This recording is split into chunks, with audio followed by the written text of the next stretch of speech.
The smell hit me first. Disinfectant and fear, mingled with the musk of the Burmese python I'd just examined.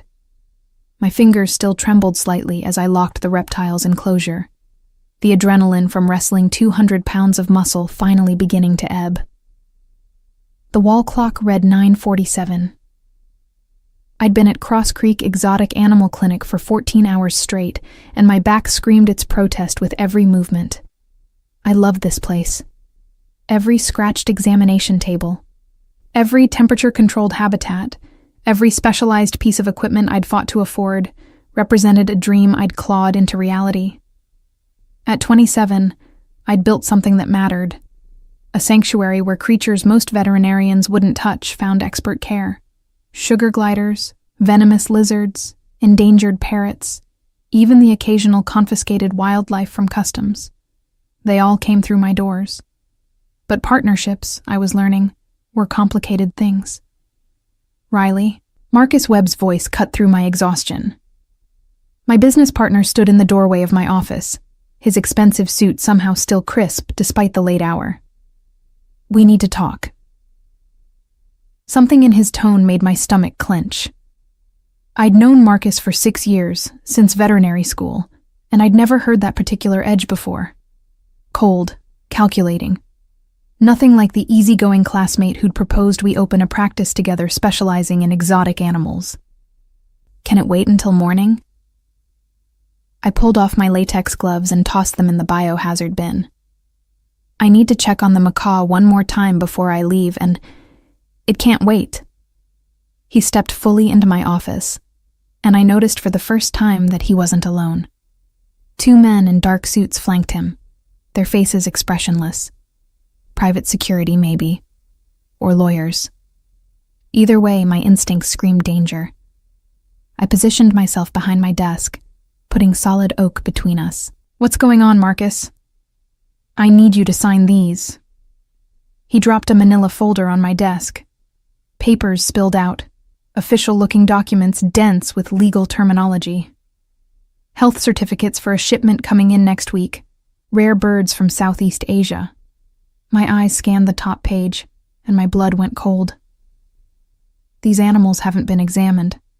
I can't certify them as disease-free when I haven't even seen them. "You'll see them when they arrive." Marcus's smile didn't reach his eyes. "But the buyers need documentation now. Standard procedure. Standard procedure is examining the animals first." I pushed the papers back toward him. "You know that. We could lose our licenses, face criminal charges.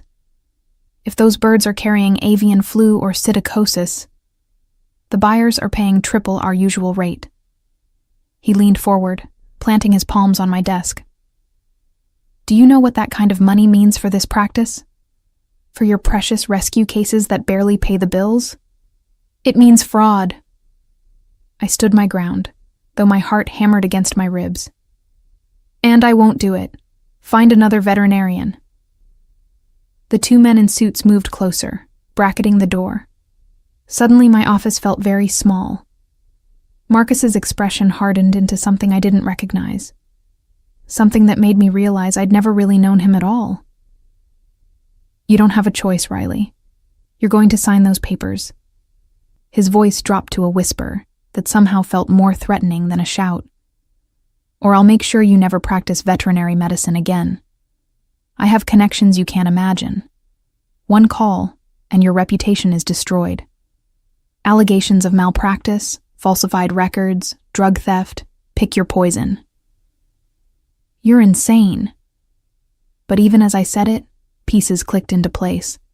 The expensive car he'd bought last year, the designer clothes, the mysterious investors he'd mentioned but never introduced me to. "How long have you been running illegal imports through this clinic?" "Smart girl." He picked up a pen and held it out to me. "Now be a smart girl and sign." I looked at the pen, then at the documents, then at the 2 silent men blocking my exit. The macaw in the next room squawked, oblivious to the nightmare unfolding. All those animals depending on me, all those years of study and sacrifice. Everything I'd built, about to crumble because my partner had sold his soul to traffickers.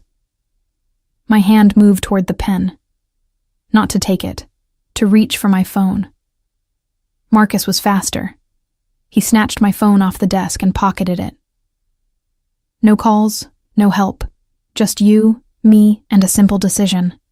Sign or lose everything. I'd rather lose the clinic than my integrity. The words came out steadier than I felt. My mind raced, cataloging possible weapons within reach. Scalpel in the top drawer. Fire extinguisher on the wall. Ketamine in the locked cabinet. But I'd need time to access it. Then you're a fool. Marcus nodded to his companions. Gentlemen, please help Dr. Thorne understand the seriousness of her situation. They moved with practiced efficiency, one circling the desk while the other remained at the door. I grabbed the first thing my hand found, a heavy ceramic model of a horse's hoof, a gift from a grateful client. Not much of a weapon, but better than nothing. Stay back. I raised it, knowing how pathetic I must look. A tired veterinarian in scrubs, wielding a decorative paperweight against men who probably broke bones for a living. The door exploded inward. Not opened, exploded. The wood frame splintered as if struck by a battering ram, and suddenly the small office was full of moving bodies. 4 men poured through the destroyed doorway, dressed in black tactical gear that belonged in a movie, not a suburban veterinary clinic. They moved with military precision, neutralizing Marcus's thugs in seconds with moves I only half saw. And then there was him. Sebastian Cross walked through the chaos like a king surveying his kingdom. 6'3" of controlled power wrapped in a 3-piece suit that probably cost more than my student loan payment. Dark hair silvered at the temples, sharp jaw, and eyes the color of smoke that fixed on me with an intensity that made my breath catch. I'd met him exactly once, 3 months ago, when he'd shown up at midnight with an Arabian stallion worth more than my clinic, the horse convulsing with colic while Cross had demanded I save him. I'd worked for 6 hours straight, my arms shoulder deep in $1 million animal, performing a miracle through sheer stubborn will and expertise that most equine vets wouldn't attempt. He'd paid my emergency fee without blinking, left his private number, and told me to call if I ever needed anything. I'd thrown the number away because men like Sebastian Cross didn't make offers without strings attached. Apparently, he'd kept track of me anyway. Mr. Cross. My voice came out steadier than my knees felt. This is breaking and entering. This is a rescue. His eyes never left mine as his men secured Marcus and his companions with zip ties. Your business partner has been under investigation for wildlife trafficking for 6 months. Your clinic is about to be raided by federal agents. He glanced at his watch. In approximately 12 minutes. What? I looked at Marcus, who'd gone pale. That's impossible. I would have known. You were deliberately kept in the dark. Sebastian moved closer, and I caught his scent. Expensive cologne and something darker, more primal. Marcus Webb has been using your reputation and credentials to move endangered species through a network spanning 3 continents. The evidence is overwhelming. Then why are you here instead of the feds? I still clutch the ceramic hoof, though against Sebastian Cross it would be useless as a feather. Because when those doors get kicked in, everyone in this building becomes a suspect. He was close enough now that I had to tilt my head back to maintain eye contact, including you, and I don't allow what's mine to be treated like a common criminal. What's yours? The words came out sharper than intended. I'm not anyone's anything. Something flickered in those smoke-gray eyes. Amusement, maybe, or challenge. You saved Sultan's life. That makes you mine to protect, whether you accept it or not. That's the most arrogant thing I've ever heard. But my brain was catching up with the situation, processing the implications. Federal raid, investigation, my career, my clinic, everything I'd worked for about to be swept up in Marcus's crimes. I had nothing to do with his trafficking operation. I know. He said it with such certainty that I wanted to believe him. But proving that will take time, lawyers, and navigating a system designed to grind people like you into dust. Or... He pulled out his phone, pressed a button, and suddenly voices filled the room. Marcus's voice recorded, discussing illegal shipments. Names, dates, routes, everything federal prosecutors would need. And in every conversation, he explicitly discussed keeping me ignorant, using my legitimate practice as cover. How did you get this? I stared at the phone, then at Sebastian, understanding dawning. You've been investigating him too. Protecting my interests. He pocketed the phone. Your partner approached several of my business associates about using my hotels as transit points for his operation. I don't appreciate people assuming I'm corrupt. His expression hardened. I especially don't appreciate them trying to destroy innocent parties in the process. Sirens wailed in the distance, growing closer. Sebastian's men had Marcus and his companions secured and were already moving toward the back exit. Sebastian himself hadn't moved, still standing close enough that I could see the individual threads in his suit jacket. Come with me. He extended a hand. Right now. Federal agents are about to storm this building, and while you're technically innocent, you'll be detained, questioned, potentially charged as a co-conspirator until my lawyers can untangle the mess. Or you can walk out that door under my protection. I have animals that need care. It was the first thing my brain could articulate. The macaw, the python, 3 ferrets recovering from surgery, already arranged. He nodded toward one of his men. Dr. Patricia Chen from Metro Exotic Animal Hospital is en route with a full team. Your animals will receive the best care available. Of course he'd thought of that. Men like Sebastian Cross didn't make offers without having every contingency planned. The sirens were closer now, maybe 2 blocks away. Marcus was struggling against his restraints, shouting something I couldn't quite hear over the blood pounding in my ears. I looked at my office, my sanctuary, my dream. About to become a crime scene. I looked at Sebastian's outstretched hand. I looked at the future splitting before me into 2 paths.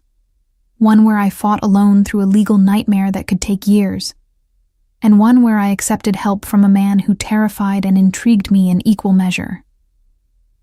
If I go with you, I heard myself say, I'm not owned, not protected like some helpless damsel. I'm a professional who got caught in someone else's crime, and I'll cooperate with the investigation on my own terms. His smile was slow, predatory, and entirely too attractive. If you insist. I do. I ignored his hand and walked past him toward the back exit, ceramic hoof still clutched in my fist like a talisman. And you're explaining everything in the car. His laugh followed me into the night. As you wish, Dr. Thorne. The last thing I saw before his men hustled me into a black SUV was the flash of blue and red lights turning onto my street, descending on my clinic like a swarm of angry bees. Everything I'd built, gone in an instant. But as Sebastian slid into the seat beside me and the vehicle pulled smoothly into traffic, I realized that maybe, just maybe, this was the beginning of something else entirely. The SUV's leather seats were more comfortable than my bed, which only irritated me more. I sat rigid, refusing to relax, while Sebastian Cross sprawled beside me with the casual confidence of someone who'd never worried about anything in his entire privileged life. His men occupied the front seats, silent and professional, while the city lights streaked past the tinted windows. Start talking. I finally broke the silence that had stretched for 10 minutes. How long have you been watching me? Since the night you saved Sultan. He didn't hesitate, didn't try to soften it. You worked on that horse like nothing else in the world existed. Most vets would have recommended euthanasia, taken the insurance payout and gone home. You fought for him. That's my job. But I remembered that night too vividly. The magnificent Arabian stallion thrashing in pain, his intestines twisted in a way that should have been fatal. I'd performed a field surgery with nothing but determination and skill, my hands steady even as sweat poured down my face. You paid me. That should have been the end of it. It should have been. Something in his voice made me look at him. Really look, beyond the expensive suit and powerful presence. But you refused my offer to become Sultan's primary veterinarian. Do you know how often I'm told no? Not often enough, I'm guessing. I shifted away from him, pressing against the door. So what? You had me followed because I bruised your ego? I had you protected because I recognize value. He leaned forward, his smoke-gray eyes intense in the dim interior light. Do you know what Marcus was actually planning? Those birds he wanted you to certify aren't just rare. They're stolen from a wildlife preserve in Thailand. 18 blue-throated macaws, a species so endangered that fewer than 400 exist in the wild. My stomach dropped. Oh, God. He planned to sell them through underground channels for $500,000 each. And when the investigation traced them back to your clinic, you would have been the licensed veterinarian on the documentation. The one who certified them as legally obtained and disease-free. Sebastian's expression hardened. You would have faced 20 years in federal prison while Marcus disappeared with his money. You're saying he was setting me up from the start. It wasn't a question. The pieces fit too perfectly now. Marcus's insistence that I handle all the legal paperwork, his constant pressure to expand faster than we could sustain, the way he'd isolated me from the business side of the practice. I'm saying your partner is scum who saw your reputation as a tool to exploit. Sebastian pulled out a tablet and handed it to me. This is everything my investigators compiled. Bank records, communications, transport manifests. Marcus Webb has been running his operation for 3 years, long before you partnered with him. I scrolled through the documents, my horror growing with each page. Endangered species from 6 continents, profits in the millions. A network of corrupt officials, dealers, and wealthy buyers who treated rare animals like trading cards. And my name, my credentials, my clinic, all of it weaponized to give his crimes legitimacy. Why didn't you go to the authorities immediately? I looked up from the tablet. If you had all this evidence. Because federal investigations move slowly, and I needed to be certain you weren't complicit. He said it matter-of-factly, without apology. I've been watching you for 3 months, Dr. Thorne. Every late night you spent caring for animals whose owners couldn't afford treatment. Every weekend you volunteered at the wildlife rescue. Every time you chose ethics over profit. So I passed your test. The words tasted bitter. How lovely.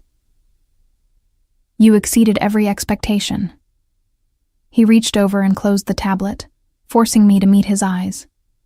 You're brilliant, dedicated, and stubborn to a fault.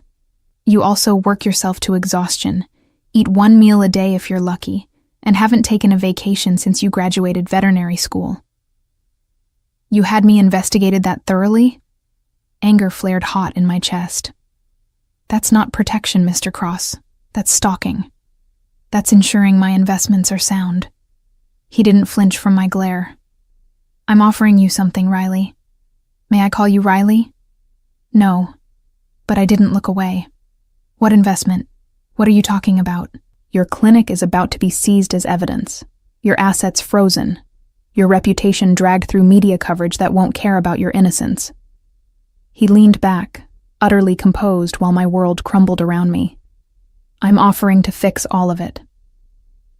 The SUV turned onto a private road I didn't recognize, tree-lined and dark. In exchange for what? My soul? My firstborn child? Sexual favors? His laugh was sharp and surprised. I can get sex anywhere, Dr. Thorne. What I want is your expertise. I don't understand. I own 16 boutique hotels across New England, luxury properties catering to extremely wealthy clients who have unique requirements. He gestured out the window as we passed through ornate iron gates. Sultan isn't my only exotic animal. I maintain private stables, aviaries, aquariums, even a reptile house at my Connecticut estate. All of it requires expert veterinary care. Hire a vet. I crossed my arms. Why does it have to be me? Because you're the best. He said it simply, as if it were obvious fact. Because you care about the animals first, and the money second. And because I want you where I can keep you safe. The SUV stopped in front of a mansion that belonged in a magazine. 3 stories of stone and glass, lit from within like a jewel box. Manicured grounds stretched into darkness, and in the distance I could see the outline of what looked like stables. This is your Connecticut estate. It wasn't a question. One of them. He opened his door and stepped out, then offered me his hand. I ignored it again, climbing out on my own despite the fact that my legs felt like water. Welcome to Crossroads Manor, Riley. Your home for the foreseeable future. I didn't agree to anything, but I followed him up the stone steps because where else could I go? Back to my apartment, where federal agents were probably already executing a search warrant. And I'm not staying here. This is kidnapping. This is hospitality. He pushed open the massive front door, revealing an entrance hall that could have housed my entire clinic. Marble floors, soaring ceilings, artwork that looked genuinely antique. You're free to leave whenever you want, but I'd recommend staying at least until the federal agents finish destroying your life. A woman appeared from a side corridor, 50s, elegant, with sharp eyes that assessed me instantly. Mr. Cross, Dr. Thorne, I've prepared the blue suite as requested. Thank you, Margaret. Sebastian shrugged out of his suit jacket and handed it to her without looking. Riley, this is Margaret Chen, my estate manager. She'll show you to your rooms and provide anything you need. I need my phone, and my clothes, and an explanation for why you think I'd stay in your house like some... I struggled for the right word. Guest? He raised an eyebrow. Employee? Future business partner? Take your pick. Prisoner. I finished. Dramatic. But he pulled a phone from his pocket, my phone, and handed it over. No restrictions. Call anyone you want. Your lawyer, your family, the FBI. Tell them exactly where you are. I took the phone, suspicious of the easy compliance. What's the catch? No catch. He loosened his tie, and for the first time since I'd met him, he looked almost human. Tired, maybe, or just less perfectly composed. I'm betting that once you hear what I'm offering, you'll want to stay. Margaret cleared her throat delicately. Sir, Dr. Chen is waiting in the stables. The mare is showing signs of distress. Sebastian's expression shifted instantly from negotiation to concern. Which mare? Starlight.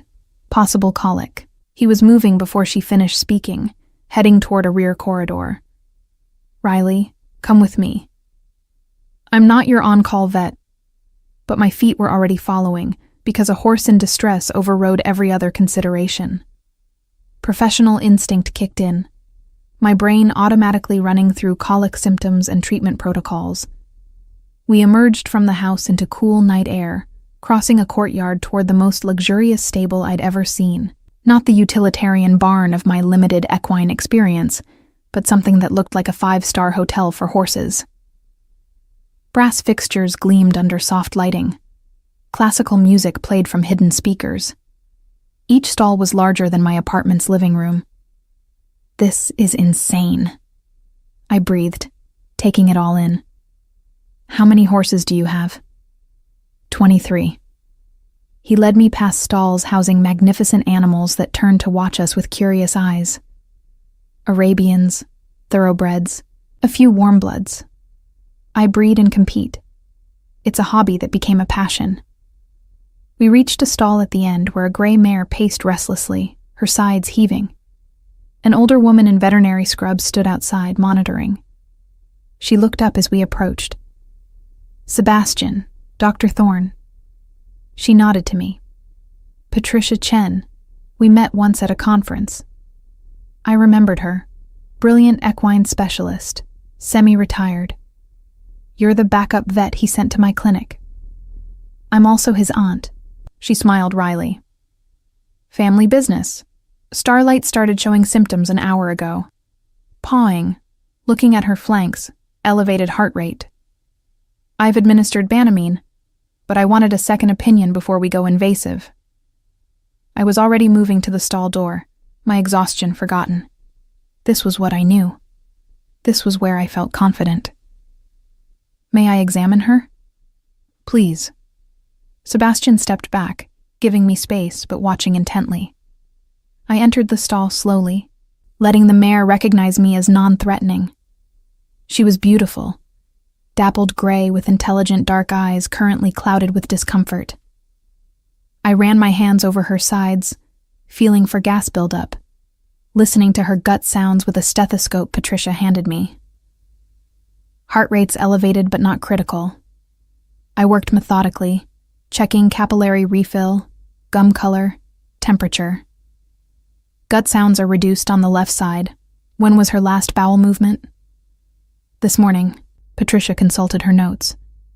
Normal amount and consistency. I pressed carefully on the mare's abdomen, watching her reaction. I think it's gas colic early stage. The Banamine should help, but she needs walking. 20 minutes every hour until the blockage passes. I looked at Sebastian. Your aunt is right. We can wait before considering more aggressive treatment. You're certain? He'd moved closer to the stall door, close enough that I could see genuine concern in his expression. 90% certain. I stroked Starlight's neck, and she leaned into the touch. But I'll stay with her through the night to be sure. If she worsens, we'll need to tube her or consider surgery. All night? Patricia looked surprised. Dr. Thorne, you've had a difficult evening. I can monitor her. No offense, Dr. Chen, but I'm already here, and I stopped myself before saying, I'm too wired to sleep anyway. Instead, I'm the one who made the diagnosis. I should see it through. Sebastian and his aunt exchanged a look I couldn't quite interpret. Finally, he nodded. Then I'll stay with you. That's not necessary. It's my horse, my stable, my responsibility. He'd already removed his tie completely and rolled up his sleeves. Besides, you'll need someone to walk her while you rest. I wanted to argue, but the logic was sound. And truthfully, the prospect of spending the night alone in a strange place, even a stable, felt more unsettling than I wanted to admit. Fine. I turned back to Starlight. But don't expect me to make conversation. I'm here for her, not you. His soft laugh followed me as I led the mare out of her stall and into the aisle. Patricia handed me a lead rope and some instructions, then excused herself, citing the need to prepare for the animals being transferred from my clinic. And then, it was just me, Sebastian Cross, and a colicky horse, walking slow circles in the most expensive stable I'd ever seen, while the night deepened around us. You love this. Sebastian spoke after we'd completed 3 silent circuits. Being with animals, it's not just a career. It's everything. I didn't see the point in denying it. People are complicated. Animals are honest. You treat them well, they trust you. You help them heal, they remember. And people? He matched my pace, his expensive shoes somehow navigating the stable floor without issue. People lie. People betray. People use you for their own gain and throw you away when you're no longer useful. I heard the bitterness in my voice and hated it. Present company excluded, apparently, though I still don't understand why. I told you, you saved Sultan. That's not a reason. That's an excuse.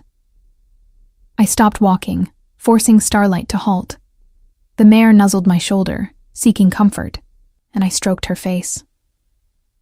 Nobody upends their life and deploys tactical teams to rescue a veterinarian they met once, unless there's something else going on. Sebastian was quiet for a long moment, studying me with those smoke-gray eyes. You're right. There is something else. My heart kicked against my ribs. What? I was there that night, in the stall with Sultan, watching you work. And I saw something I haven't seen in... He paused, choosing words carefully. A very long time. Absolute dedication. Pure competence. Someone who cared more about doing the job right than impressing me or securing future business. So this is about admiration? I started walking again, needing movement. You're playing white knight because you were impressed? I'm protecting an asset because I recognize rare value when I see it. He kept pace easily. And because I want you working for me, not rotting in a federal detention center while lawyers argue about documents you never even read. Working for you. The words settled between us like a challenge. As what, exactly? Chief Veterinary Officer for Cross Luxury Estates. He said it calmly, as if offering me a job title instead of my entire future. Full medical authority over all animals on all my properties. Unlimited budget for equipment and staff. Salary that's triple what you were making at your clinic. I almost stumbled. That's insane. That's business. He stopped walking, forcing me to face him. Riley, your clinic is gone. Even if you're cleared of all charges, the damage to your reputation will take years to rebuild. Marcus's crimes will taint you by association. You'll spend the best years of your career fighting to prove you're not a criminal. Or, my throat felt tight, or you let me fix it. My lawyers will handle the federal investigation. My PR team will manage the media narrative. And you'll work here, doing what you do best, while the legal mess gets quietly resolved. He moved closer, his presence overwhelming in the intimate space. In 6 months, you'll have a better reputation than ever. In a year, you'll have resources you never dreamed of, and all of it legitimate, legal, and yours. It was too good, too easy. What do you really want from me, Sebastian? I want you safe. He said it simply, and for the first time, I heard something genuine beneath the business magnate exterior. I want your expertise, and I want to see what you can build when you're not limited by budget constraints and corrupt partners. Starlight nickered softly, reminding us of her presence. I stroked her neck, using the motion to avoid Sebastian's intense gaze. And if I say no? Then I'll still protect you from the legal fallout, because I don't leave people to suffer unjustly. His hand came up, almost touching my face before dropping. But I'll be disappointed, and you'll spend the rest of your life wondering what you could have accomplished. I looked around the stable, the pristine equipment, the healthy animals, the obvious wealth poured into their care. I thought about my clinic, now crawling with federal agents, my apartment, probably ransacked in a search, my career, hanging by a thread. And I thought about the ceramic hoof still somehow clutched in my hand, a ridiculous weapon that represented everything I'd tried to defend and failed to save. One condition, I heard myself say. I want my own facility, not just access to yours, a real veterinary hospital here on the estate, equipped for exotic animals and emergencies. State-of-the-art surgical suite, ICU, the works. Sebastian's smile was slow and triumphant. Done. I'm not finished. I raised my chin. I also want autonomy. You don't get to dictate my treatment decisions or override my medical judgment. Ever. Your animals are patients, not commodities. Agreed. He extended his hand, formal suddenly. Do we have a deal, Dr. Thorne? I looked at his hand, then at his face, trying to see past the controlled exterior to the truth beneath.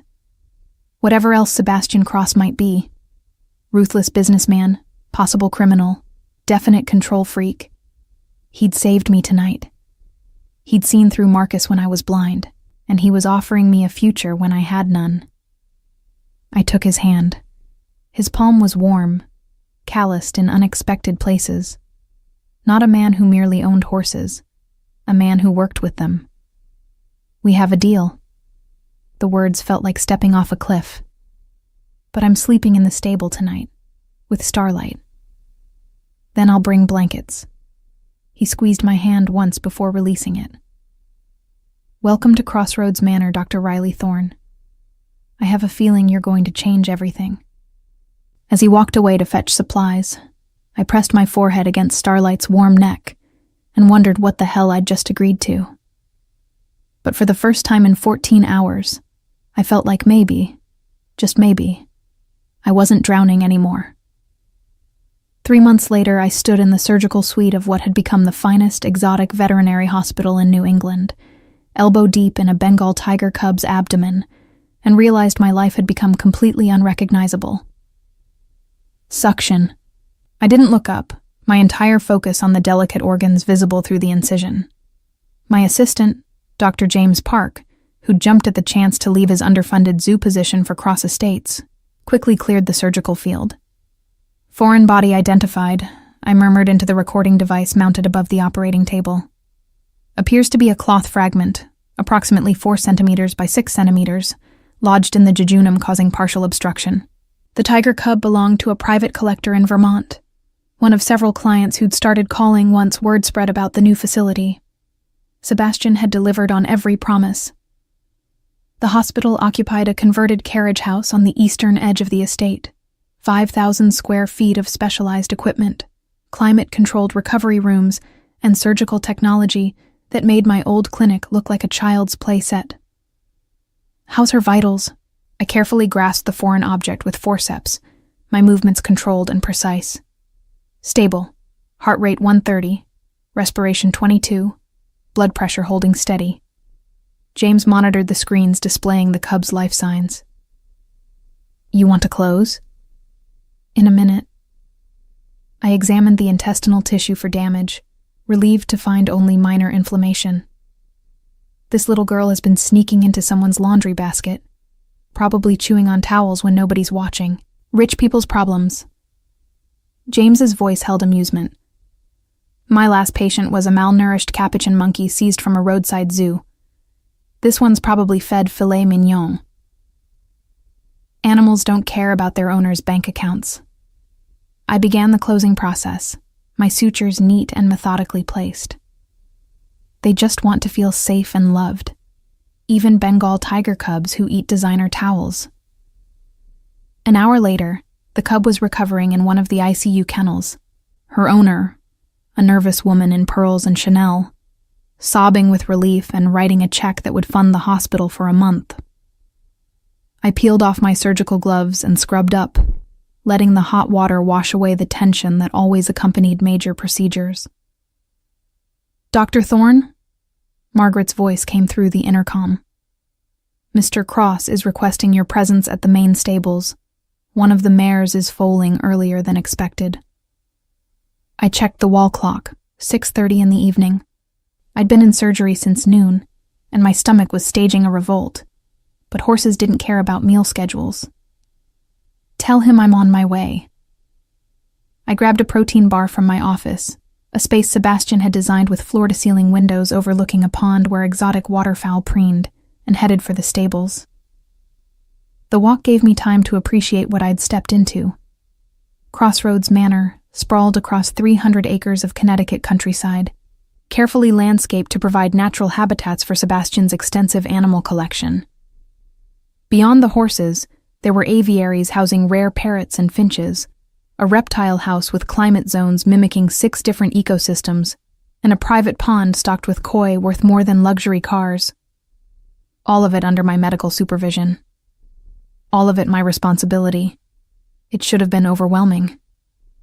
Instead, it felt like coming home to a place I'd never known existed. The main stable was bustling when I arrived. Several of Sebastian's staff, stable hands, trainers, breeding managers, clustered around a stall where a chestnut mare paced restlessly. And there was Sebastian himself, sleeves rolled up despite the expensive suit, speaking quietly to Patricia Chen. He looked up when I entered, and something in his expression made my pulse quicken. Not concern for the mare, though that was present, but something else. Something that had been building in the 3 months since I'd agreed to work for him. Something we'd both been studiously ignoring. Riley. He'd started using my first name without asking permission about 2 weeks in, and I'd stopped correcting him because hearing it in his deep voice did things to my equilibrium that I didn't want to examine. Diamond Girl's water broke 20 minutes ago. Patricia thinks it's a textbook delivery, but we wanted you here. Let me see her. I moved to the stall, my professional focus overriding everything else. The mare was one of Sebastian's prized thoroughbreds, bloodlines worth hundreds of thousands of dollars, and this foal represented significant investment. But more than that, she was a living creature about to perform the miracle of birth, and I'd be damned if anything went wrong on my watch. The next 2 hours blurred into controlled chaos. Diamond Girl was a first-time mother, nervous and in pain, requiring constant reassurance as her body worked to deliver the foal. Patricia and I worked in tandem, monitoring position and progress, ready to intervene if complications arose. Sebastian stayed the entire time, never in the way, but always present, his calm presence somehow helping to soothe the anxious mare. I watched him between contractions, noticing the genuine care in how he stroked her neck, murmured encouragement, celebrated each small milestone. This wasn't a rich man protecting an investment. This was someone who loved his animals with a depth I recognized because I felt it too. Hooves visible. Patricia's announcement pulled me back to focus. Position looks good. Come on, girl, you can do this. I positioned myself to assist if needed, my hands clean and ready. Almost there.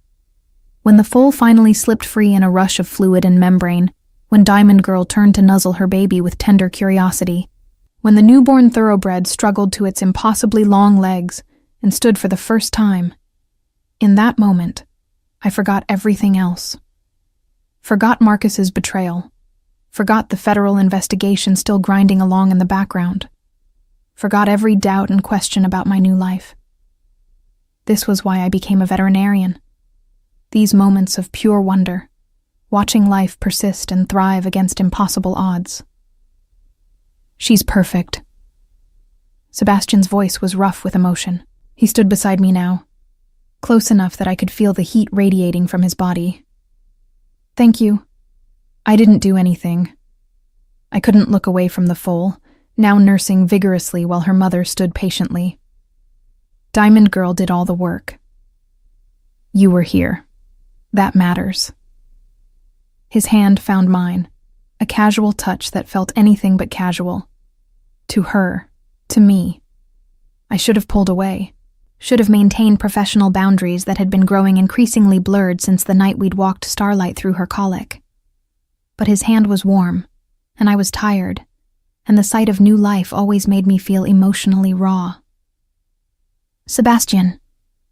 I finally turned to look at him. What are we doing? Celebrating a successful birth? But his slight smile acknowledged the real question. You know what I mean. I did pull away then, suddenly aware of Patricia and the stable staff still present.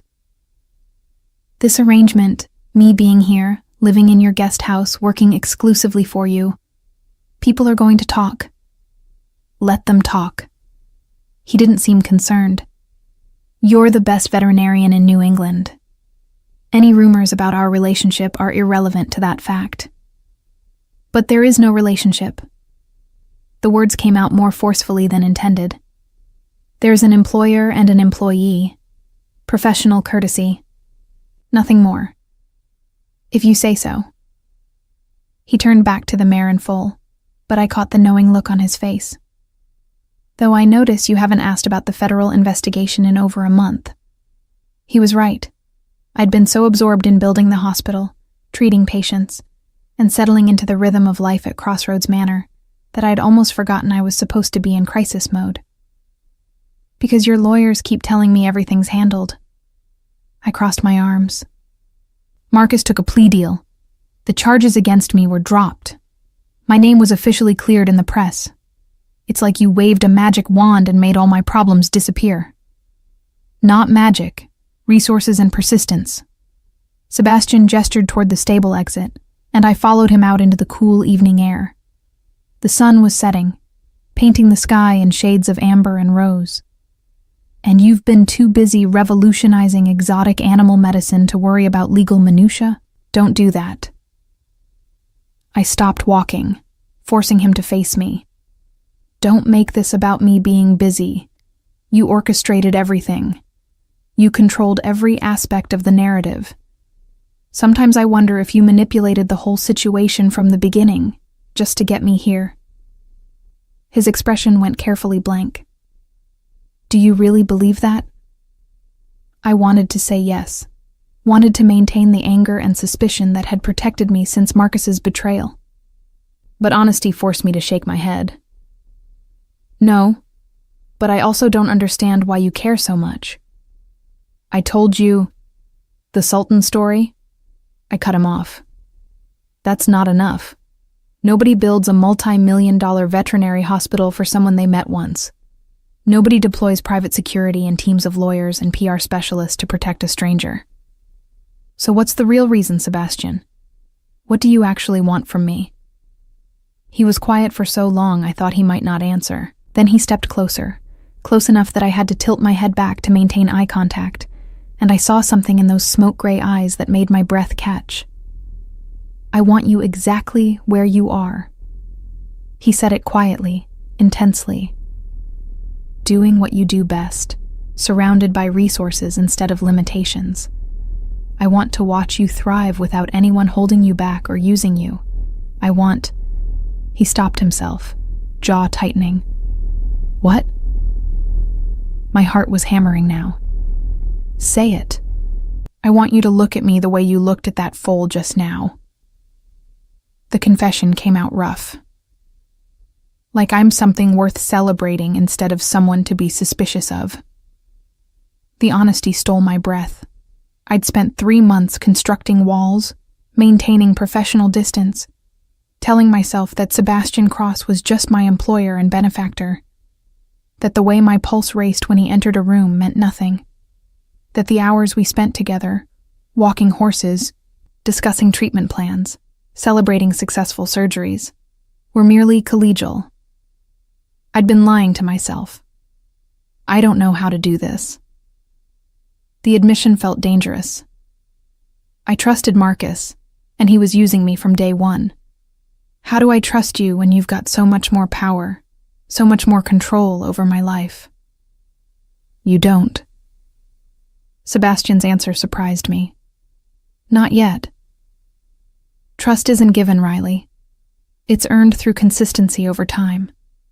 I'm not asking you to trust me. I'm asking you to give me the chance to prove I'm worthy of it. By doing what? Buying me more equipment? Throwing money at problems? I gestured toward the sprawling estate. All of this is wonderful, but it's also a cage. His voice held understanding. I know. That's why I'm telling you now, clearly and explicitly. You can leave whenever you want. The hospital is yours, regardless. I'll sign it over completely. Put it in your name with an endowment to run it independently. You never have to see me again if that's your choice. I stared at him. You'd just give me a multi-million-dollar facility? Yes. No hesitation. Because I meant what I said about wanting you to thrive. If that means thriving somewhere I'm not, then so be it. The offer should have felt like freedom. Instead, it felt like loss. Of something I hadn't known I wanted until faced with its absence. I don't want to leave. The words surprised me as much as they clearly surprised him. I like it here. I love the work, the animals, the resources to actually make a difference. I need to know this isn't going to blow up in my face like the clinic did. I can't promise that nothing bad will ever happen. Sebastian's hand came up, cupping my face with a gentleness that contradicted everything about his usually controlled demeanor. But I can promise that if it does, I'll be standing beside you, not using you as a shield. You're not alone anymore, Riley. Not unless you choose to be. His thumb brushed across my cheekbone, and I realized I was crying. When had that started? This is a terrible idea. You're my employer. The power dynamic is all wrong. People will say I slept my way into this position. People can go to hell. His other hand found my waist, not pulling, but steadying. You earned every inch of that hospital through skill and dedication. Anyone who suggests otherwise can answer to me. Sebastian. His name felt different on my tongue now. More intimate. I don't know what I'm doing. Neither do I. His smile was crooked, almost boyish. I've been in control of every aspect of my life for 20 years.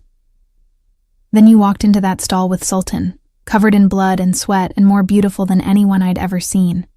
And suddenly, none of my carefully constructed rules seemed to matter.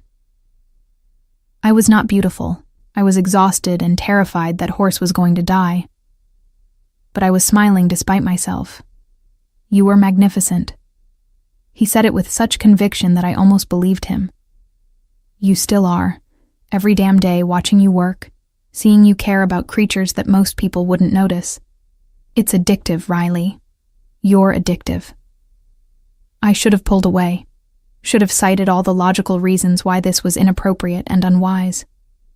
Instead, I heard myself whisper, "So what do we do about it?" We start with honesty.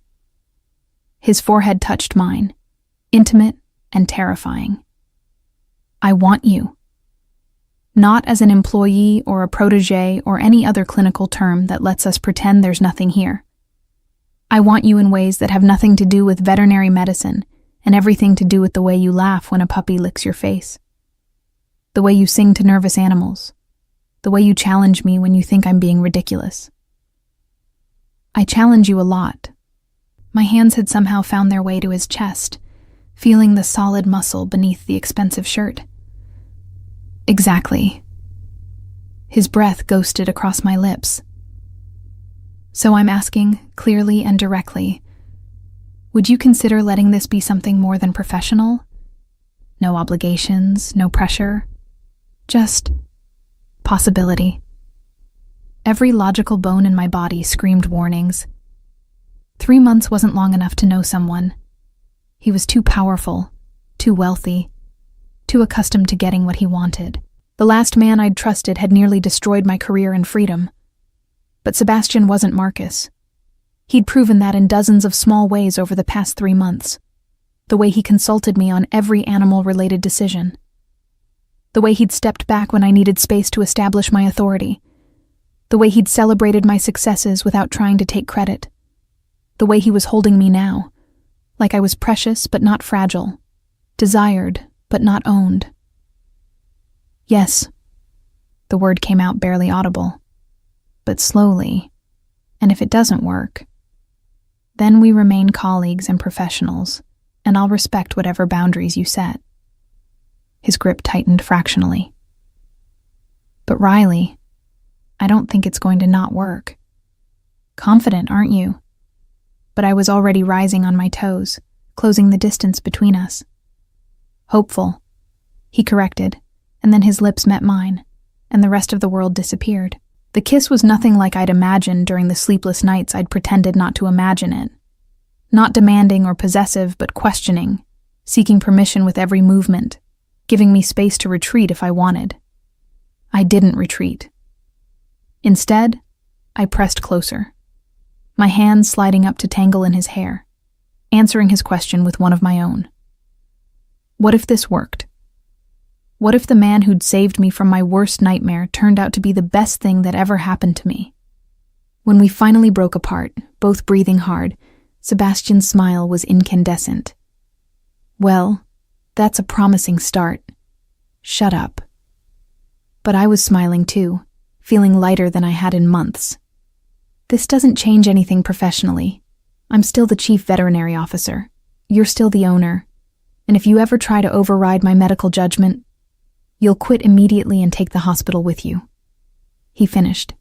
I know. Your terms are noted and accepted. Good. I stepped back, trying to restore some equilibrium. Now I need to check on the tiger cub and write up Diamond Girl's birth documentation and you need to eat an actual meal instead of those protein bars you live on. He took my hand, lacing our fingers together with casual confidence. Come up to the main house. Margaret's made roasted chicken, and we can discuss the expansion plans for the reptile house you mentioned last week. Sebastian. Colleagues have working dinners all the time. His expression was pure innocence. Unless you'd prefer it be something else? I looked at our joined hands, at his hopeful expression, at the estate sprawling around us with all its possibilities. Thought about foals being born and tiger cubs recovering and rare birds singing in climate-controlled aviaries. Thought about a future that looked nothing like the one I'd planned but somehow felt more right than anything ever had. Fine. But I'm not dressing up. And if you try to feed me caviar or any other rich people food, I'm leaving. His laugh echoed across the courtyard. Deal. Though you're missing out, Margaret's caviar is exceptional. As we walked toward the main house, the night settling around us and the stable behind us settling into evening routines, I realized something had shifted. The cage I'd imagined felt more like a sanctuary. The control I'd resented felt more like support. And the man holding my hand, once a stranger who'd upended my life, now felt like the answer to a question I hadn't known how to ask. I still had doubts, still worried about power dynamics and public perception and all the ways this could go wrong.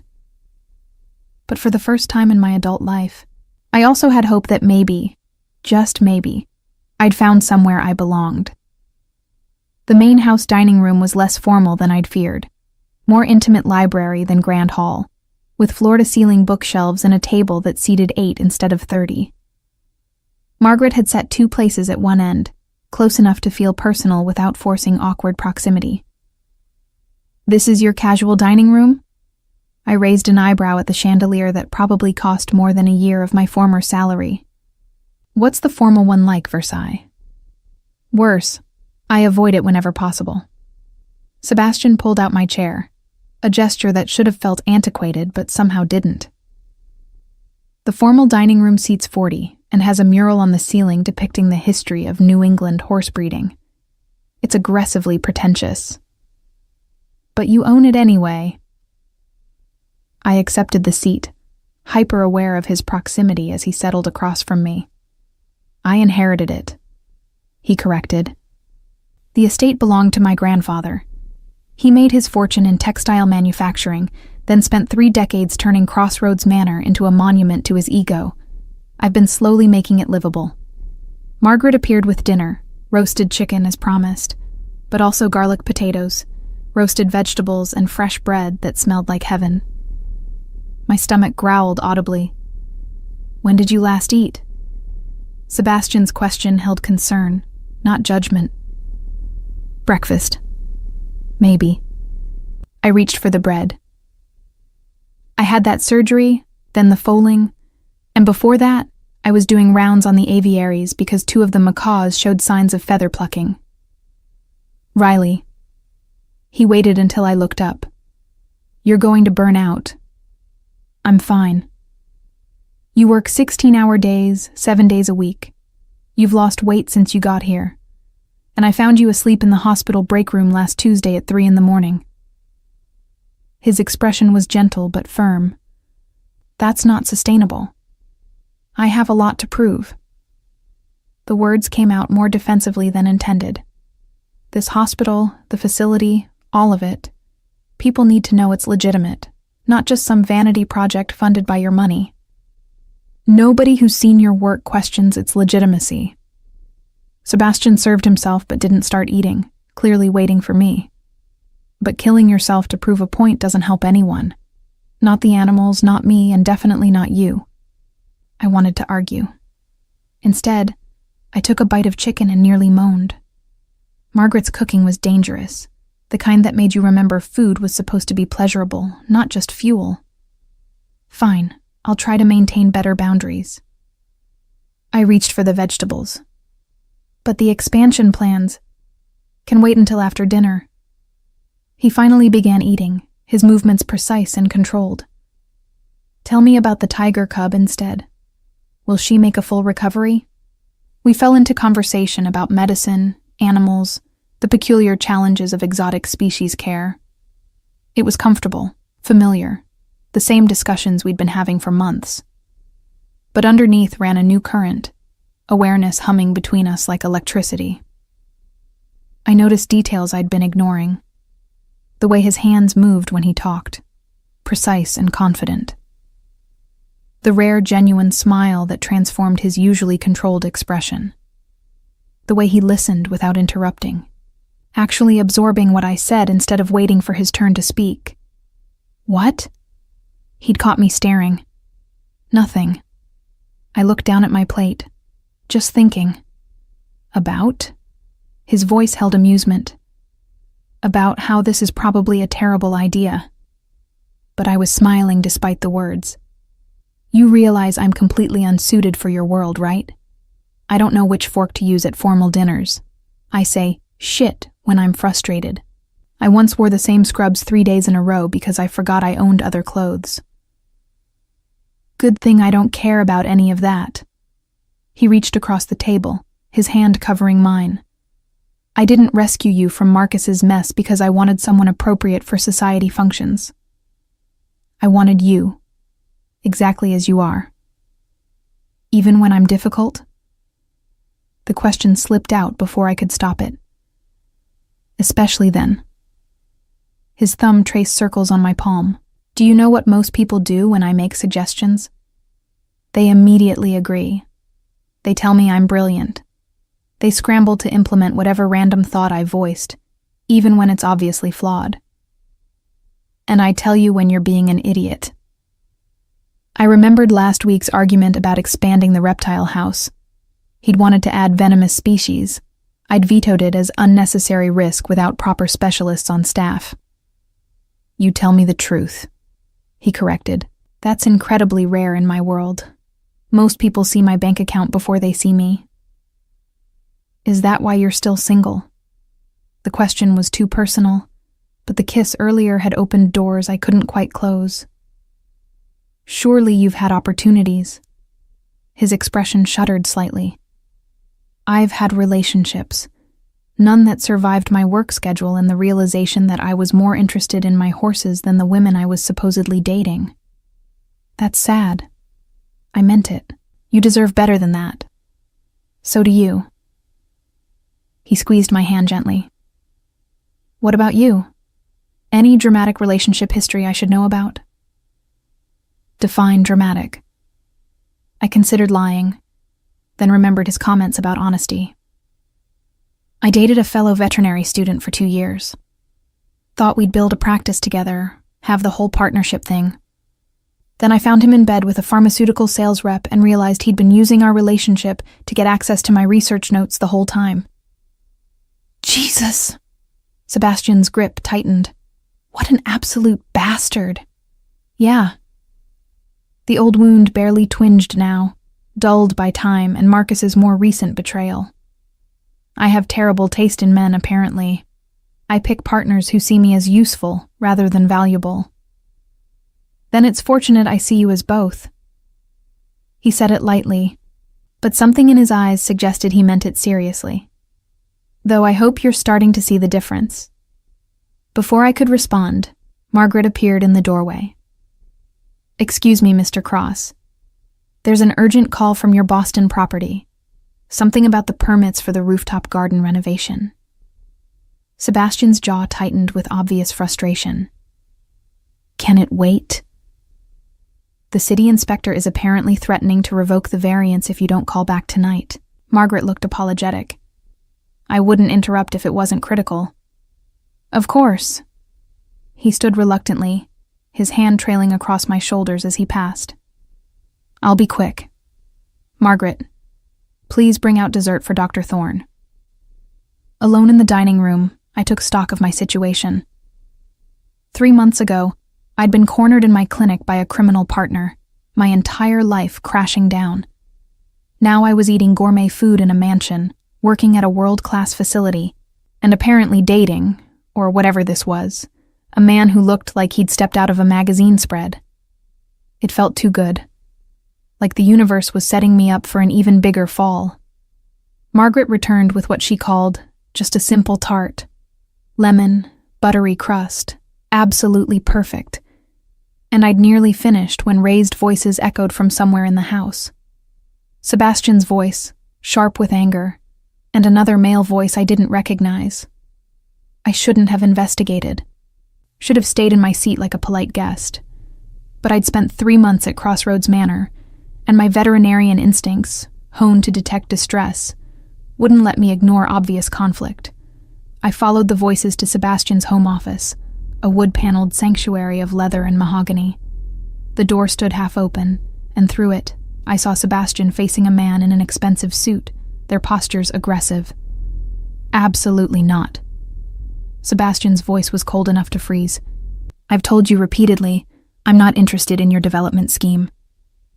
Don't be naive, Cross. The other man, silver-haired, 60s, with the confidence of someone accustomed to getting his way, leaned against the desk. The Connecticut shoreline is the last major undeveloped area within easy reach of New York. Your properties are sitting on gold mines, and you're using them to house horses and birds. My properties, my choice. Sebastian crossed his arms. And the answer is still no, Richard. Now get out. You could triple your net worth. Richard's smile was predatory. Think what you could do with that kind of money. Bigger hotels, international expansion. You'd be the dominant luxury brand in 3 continents. I'm not interested in domination. Sebastian's voice dropped dangerously low. I'm interested in building something sustainable. Something that matters beyond profit margins. How noble. Richard's tone dripped sarcasm. And when the market shifts, when some crisis hits your hotel chain and you need liquid assets to survive, you'll remember this conversation and regret being so principled. I'll regret many things, but maintaining my integrity won't be one of them. Sebastian moved toward the door, clearly ending the conversation. We're done here. Margaret will see you out. That's when Richard noticed me hovering in the hallway.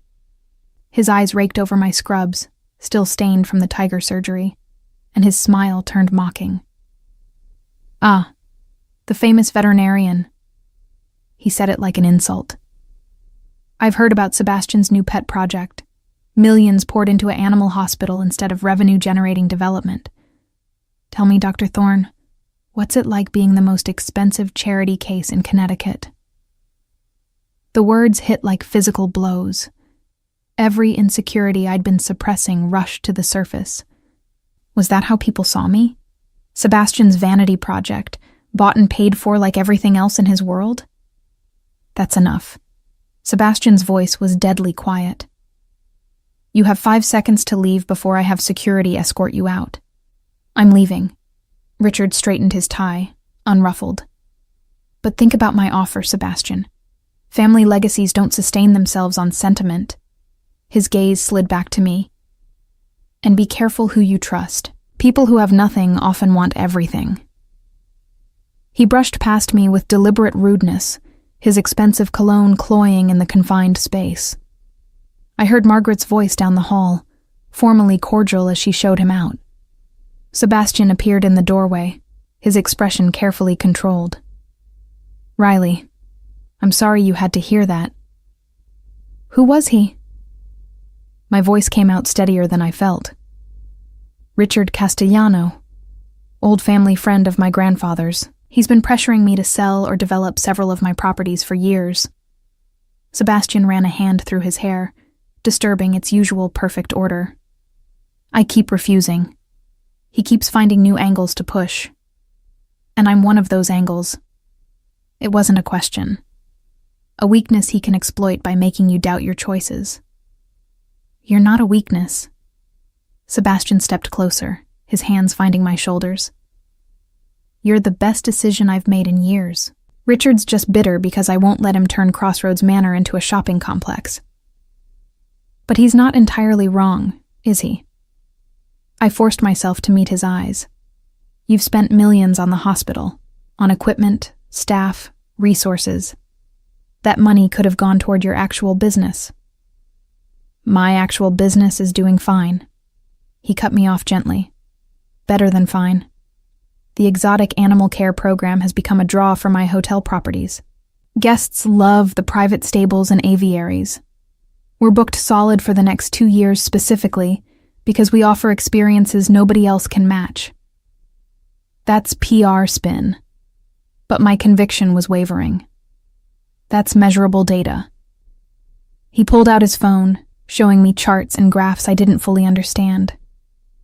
Revenue is up 30%. Brand recognition has doubled. We're expanding into new markets specifically because the animal care angle differentiates us from every other luxury hotel chain. So I'm good for business. The words tasted bitter. That's supposed to make me feel better? No. He pocketed the phone and cupped my face with both hands, forcing me to focus on him instead of my spiraling doubts. You're supposed to feel better because I'm telling you, clearly and explicitly, that Richard Castellano is a miserable old man who measures worth in dollars and sees generosity as weakness, and his opinion means absolutely nothing to me. But what if he's right? The question emerged as barely a whisper. What if I'm just another bad decision, another person taking advantage of you? Then I'll have learned something valuable. He said it so calmly that I almost believed him. But Riley, I don't think that's what's happening here. I think you're brilliant, dedicated, and so used to being exploited that you can't recognize genuine support when it's offered. That's not... I stopped, because maybe it was fair. Marcus had exploited me. My ex had used me. Even my parents, in their own way, had made my veterinary ambitions contingent on their approval and support, withdrawn the moment I chose exotic animals over the conventional small animal practice they'd envisioned. I'm not them. Sebastian's thumbs brushed away tears I hadn't realized were falling. I'm not Marcus, using you as cover for crimes.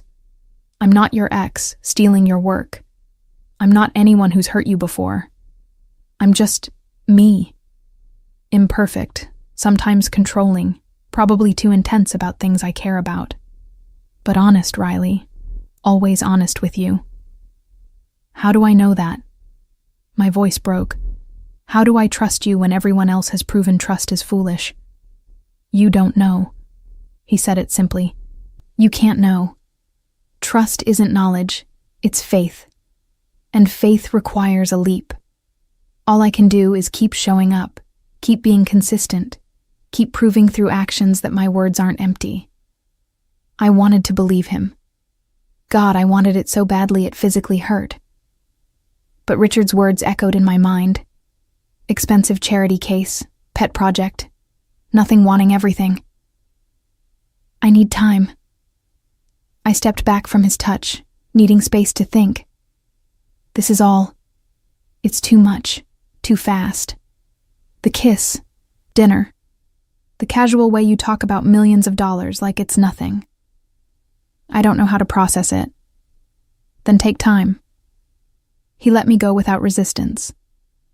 The hospital is yours regardless. Your position here is secure regardless. And if you decide this, he gestured between us, is something you don't want, then we remain colleagues. Professional. Respectful. Just like that, I searched his face for signs of manipulation, for the anger or resentment that usually accompanied rejection. Just like that. He smiled, sad, but genuine. I meant what I said earlier, Riley. I want you happy. I want you thriving. If that means keeping me at arm's length, then that's what happens. The absolute certainty in his voice undid something in my chest, because this was exactly what I'd been searching for and never found. Someone who valued my well-being over their own desires. Someone who could hold space for my doubts without making them about themselves. Someone who might actually be worth the terrifying leap of faith. I'm not saying no. The clarification felt important. I'm saying I need to figure out how to say yes without it destroying me if everything falls apart. That's fair. He moved to his desk, putting physical distance between us. "Take all the time you need. I'm not going anywhere." I left him in his office and walked back to the guest house where I'd been living for 3 months. A misnomer, really, since it was larger and nicer than any apartment I'd ever rented.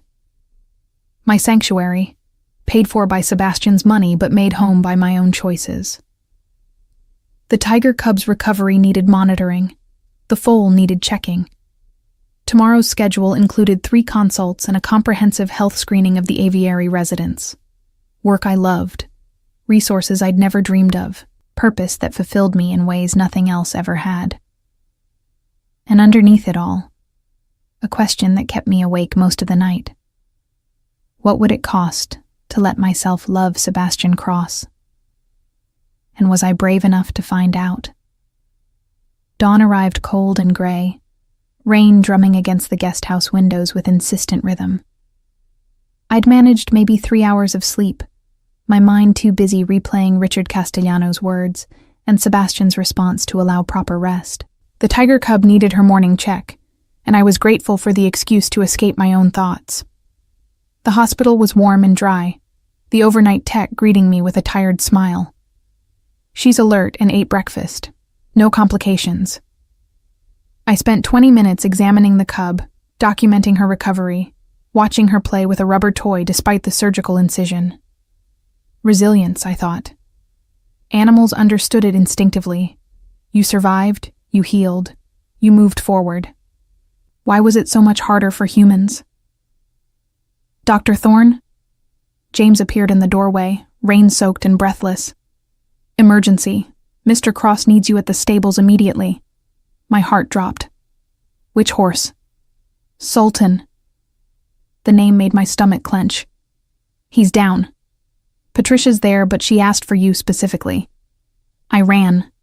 The rain soaked through my scrubs in seconds, cold and miserable, but I barely noticed. Sultan, the horse who'd started everything, the magnificent Arabian who'd survived impossible odds 3 months ago, was in trouble. The stable was chaos controlled by Patricia's calm authority. Sultan lay on his side in a padded stall, breathing labored, eyes rolling with pain. Sebastian knelt beside him, one hand on the horse's neck, his expensive clothes ruined by mud and straw. What happened? I dropped to my knees opposite Sebastian, my hands already moving over Sultan's body, checking vital signs. Found him like this 20 minutes ago. Patricia handed me a stethoscope. Heart rate 110, elevated but not critical. Temperature's normal. He's responsive, but clearly in severe pain. I pressed the stethoscope to Sultan's abdomen, listening intently. The gut sounds were wrong. Too quiet on the right side, hyperactive on the left. Classic signs of colic, but something about the presentation felt off. "How long since his last bowel movement?" I asked, my mind running through differential diagnoses. "Yesterday evening, normal amount." Sebastian's voice was steady, but I saw the fear in his eyes. He loved this horse, had nearly lost him once already. "Okay." I performed a rectal examination, Sultan barely protesting despite the discomfort. What I felt made my blood run cold. "There's a mass, large, firm, blocking the pelvic flexure." "Impaction?" Patricia moved closer. "Or something else?" "I need imaging." I stood, already calculating. "We have to get him to the hospital, get him scanned. If it's a simple impaction, we can treat medically, but if it's a tumor or torsion, then we're looking at surgery." Sebastian finished. He was already moving, coordinating with stable staff to prepare transportation. "Whatever you need, Riley. Whatever it takes." Getting a 1,000-pound horse safely from stable to hospital in the rain was a nightmare of logistics, but Sebastian's staff were professionals. Within 30 minutes, Sultan was secured in the hospital's specialized equine surgery suite, and I was reviewing ultrasound images that confirmed my worst fears. "Enter a lith." I pointed to the large mineral mass visible on the screen. About 30 centimeters, lodged at the pelvic flexure. It's completely blocking the colon. Can you remove it? Sebastian had been silent during the examination, letting me work, but now his question held barely controlled emotion. Yes, but it requires major surgery. We'll need to make a large incision, manually remove the stone, then close. There are risks: infection, adhesions, complications from anesthesia. I met his eyes. But without surgery, he'll die. Probably within 24 hours. Then we do surgery. No hesitation. When? Now. I looked at Patricia, who was already prepping the surgical suite. We need to move fast before the bowel perforates. James, get Dr. Morrison from Yale. We need an equine anesthesiologist on standby. Patricia, prep surgical packs and get the antibiotics ready. Sebastian, I know. He stepped back, reading my unspoken request. I'll wait outside. Sebastian, I caught his arm. This is risky. You need to understand that even with perfect surgery, his chances are maybe 70%. If there's been any intestinal damage, if infection sets in, if he doesn't respond to treatment. I understand. He covered my hand with his. But he's not dying without a fight. Neither of you are giving up on him. That's enough. The surgery took 4 hours. 4 hours of intense focus, my hands working inside Sultan's abdomen, carefully extracting the massive mineral stone that had been slowly killing him. Patricia assisted with the precision of decades of experience, while James monitored vitals and called out readings like a metronome marking time.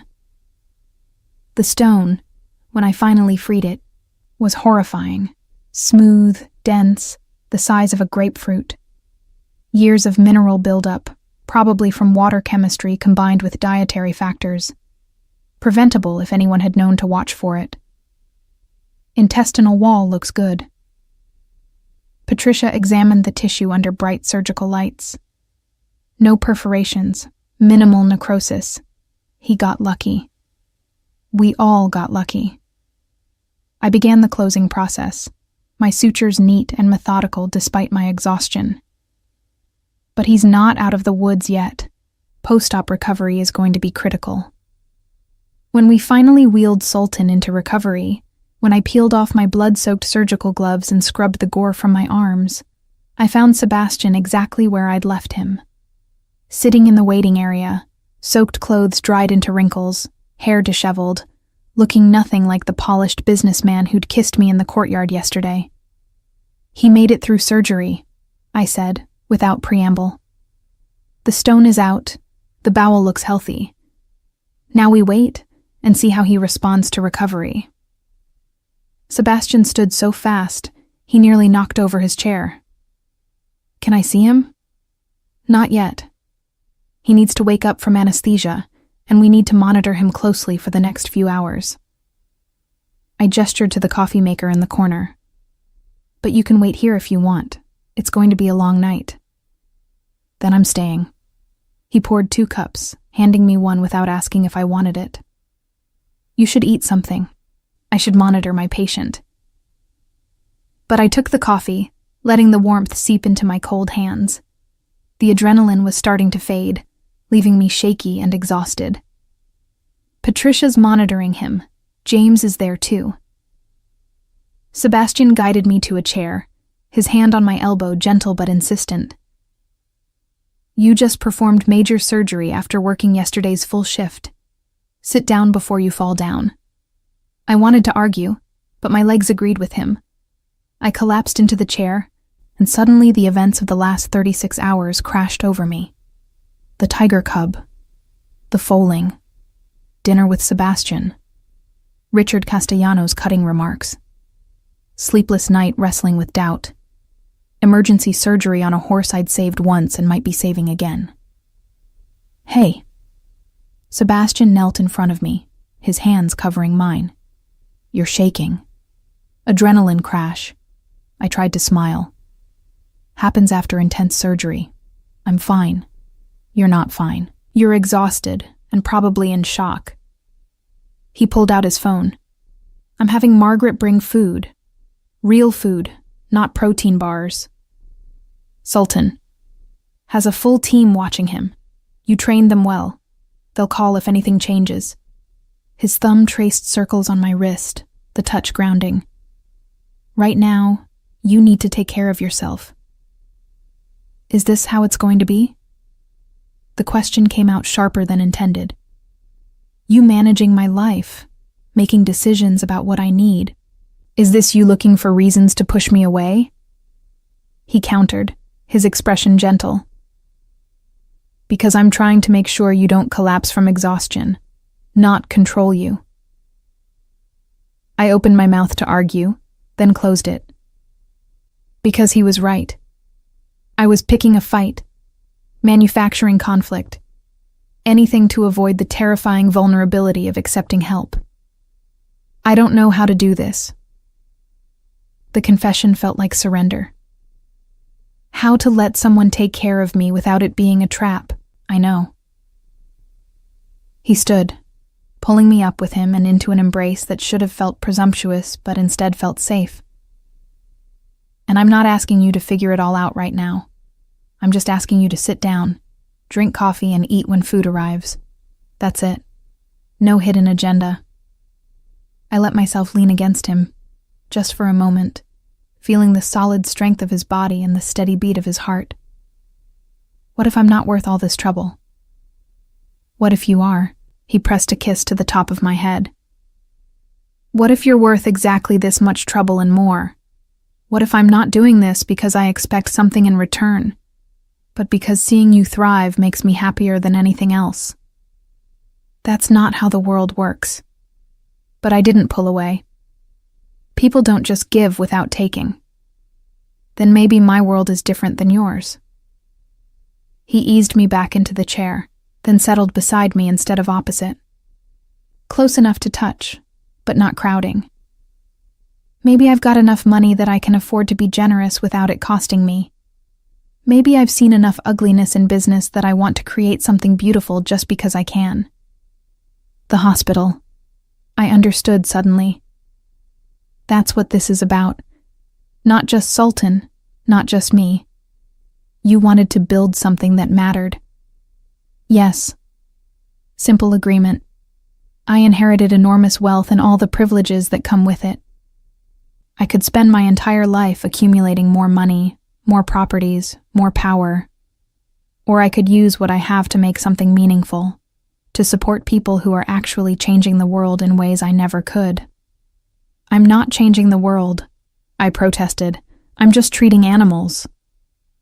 You saved an endangered species today, he reminded me.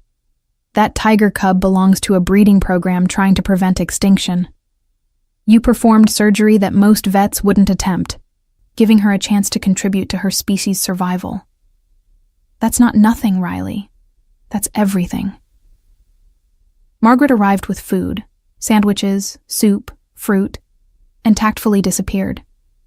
We ate in companionable silence, the kind that felt comfortable instead of awkward. Through the window, I could see the sun beginning to set, painting the rainy sky in shades of gray and silver. He's going to make it, I said finally. Sultan. I know it's too early to be certain, but I have a good feeling. I trust your instincts. Sebastian finished his sandwich. You've proven them reliable. Even when my instincts tell me this, I gestured between us, is terrifying and possibly stupid? Even then. His smile was crooked. Though I'd argue your instincts are protecting you from past hurt, not warning you about present danger. Semantics. But I was smiling despite myself. You're very persistent, you know that? I prefer determined. He stood, offering his hand. Come on, let's check on our patient. I let him pull me up, let our fingers intertwine naturally, let myself feel the simple comfort of not being alone. The recovery room was quiet, Sultan breathing steadily under careful monitoring. Patricia looked up as we entered. Vitals are stable. He's starting to wake up, responding to stimuli, moving a bit. I think he's going to surprise us with a smooth recovery. Relief washed over me so intensely I felt dizzy. Sebastian's arm came around my waist, steadying, and I didn't pull away. "Good boy, Sultan." I approached the recovery stall, speaking softly. "You're doing great. Just keep fighting." The horse's ear twitched at my voice, and I saw recognition in his eyes despite the lingering effects of anesthesia.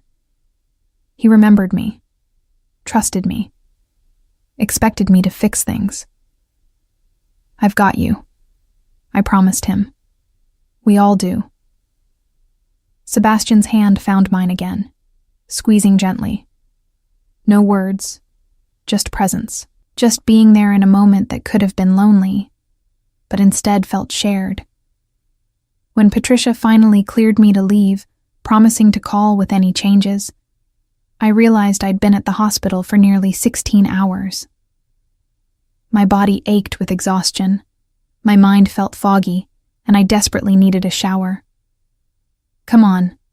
Sebastian guided me toward the exit. "The guest house has a hot tub.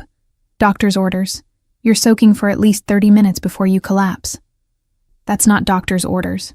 You're not a doctor." But I didn't resist as we walked through the rain, now reduced to a gentle mist. "Fine. Employer's orders." He held an umbrella over both of us. "How's that for appropriate workplace boundaries?" "Terrible. You're terrible at boundaries." But I was laughing, the sound surprising me with its genuine joy. At the guest house, he left me at the door with a final squeeze of my hand. "Soak. Sleep. Text me if you need anything, even if it's 3 a.m. and you're freaking out about Sultan, or about us, or about anything." "Sebastian?" I caught his arm before he could leave. "Thank you. For today. For not pushing. For just being here. Always." He said it simply, and I believed him. Inside, I stripped off my filthy scrubs and sank into the hot tub, letting the heat work out the knots in my shoulders.